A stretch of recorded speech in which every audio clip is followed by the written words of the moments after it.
I would just love to know before I let you go. I would love to know your personal philosophy on love and fear. Gotta put my cup down for that one.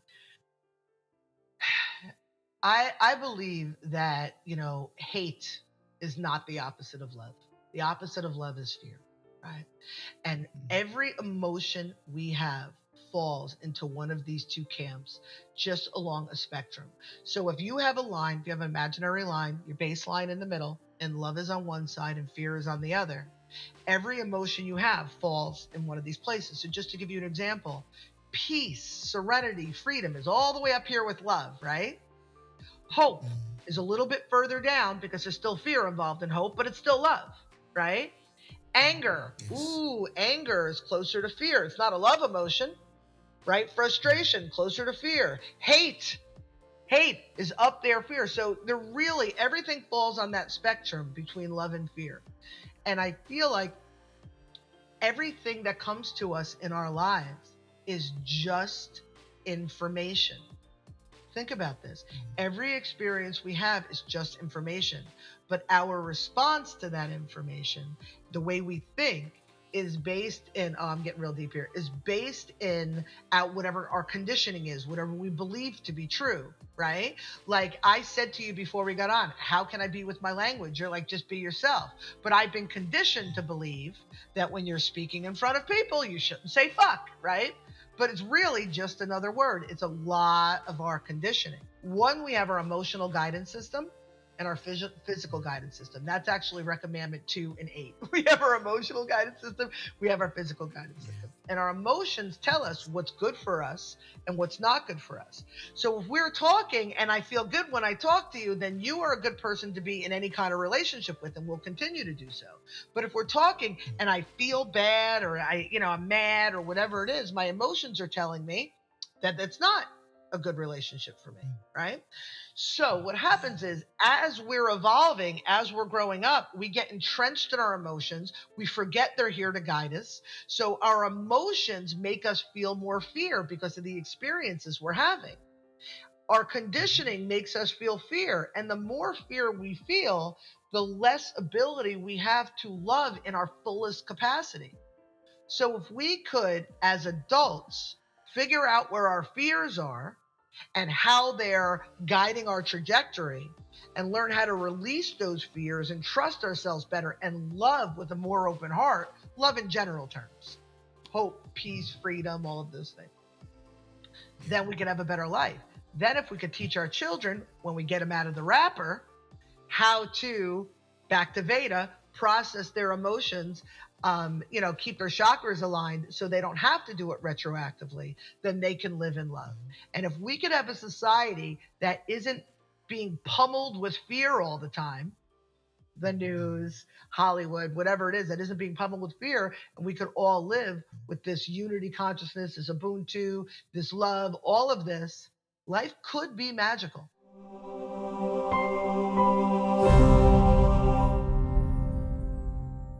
respecting everything that we've experienced, the trauma, the pain, and troubles of life, how can we activate these gifts and at the same time achieve our goals with ease and flow? Mm, my favorite topic, and I wish I would have another couple hours to talk about it. And I feel like it comes back into really honoring yourself, to really activating your abundance codes. It's to respect and love yourself the way you would love to be respected and loved, because every single day I start pouring into myself, because I feel like the way we treat ourselves, we're teaching the world and the universe how we want to be treated. So, really activating the Mm, abundance, it's yes, looking at our limiting beliefs and how we can shift that. And I do that with my clients through neuro linguistical programming or breath work mm, and many mm. different beautiful modalities. But we have to really shift into pouring into yourself first. Create the rituals and routines that really feel good to you, because when you feel good, you attract good. Then you're activating the abundance.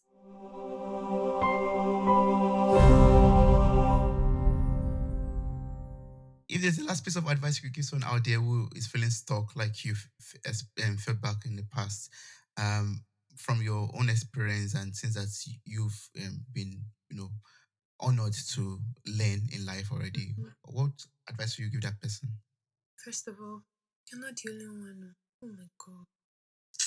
Mm, Well, Bill Gates, where he is gone, he himself gone, he's thinking that this thing, I'm trying to calculate this finance, this thing. It's not calculating. Math is not mathing. mm, What's her name? What did we just speak about? Oprah Winfrey. She's also there. Maybe she's mm, writing a book and she has writer's block wherever she is. Or mm. maybe who else is this are these big people that we say Elon Musk. Maybe it too is there is not even a maybe. One they also find it they don't find it easy every time. So you're not alone. Although those problems feel super gigantic right now,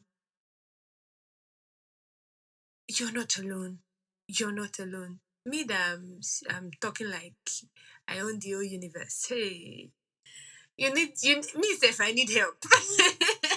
I'm going through a lot. I've come from a Yeah. lot. I'm still going through a lot. but Yeah. but there is, like I said, there is a bigger picture. Regardless of what you're feeling now, regardless of what you feel now, it's going to pass. It's going to pass. There are some times that I tell myself that all these things I face now are going to be all history. In some years now, in some months now, in some days now, you'll be using the past tense to describe what you're currently feeling.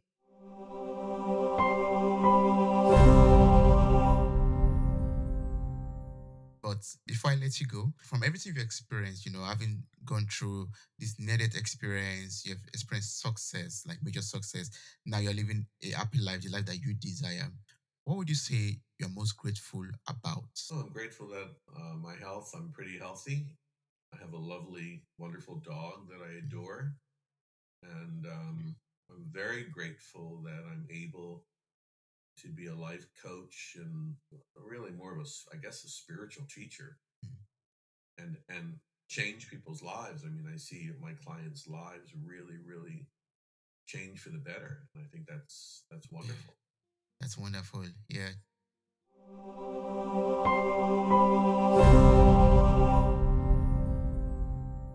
If there's something, a piece of advice or something you would love to share with someone out there who is thriving to live fully engaged life, to live a life of purpose, what would that advice be? I'd like to share an exercise that I've done on and off for 20 years, just a go to that's helpful to me when life is full and complicated and a lot going on. Just even tuning in at the end of the day, what today was life giving? What gave me life? A sense of life and peace and ease, joy. And what, two questions. So, what's life giving? The other is, what really depleted me? What took life away? And it's Mm, fascinating. I can promise you, if you ask those two questions at the end of the day, every day for a week or two, you're going to start to see patterns. And I think we're tuned in with this universal energy that's guiding us. We're not alone, but we have to come into this stillness, our essence, to see, feel, sense, hear that guidance. And mm, every one of us have it. If it's a sense of hearing, with the words clairvoyance, clairaudience, clairsentient, we all have it. But what is it for you?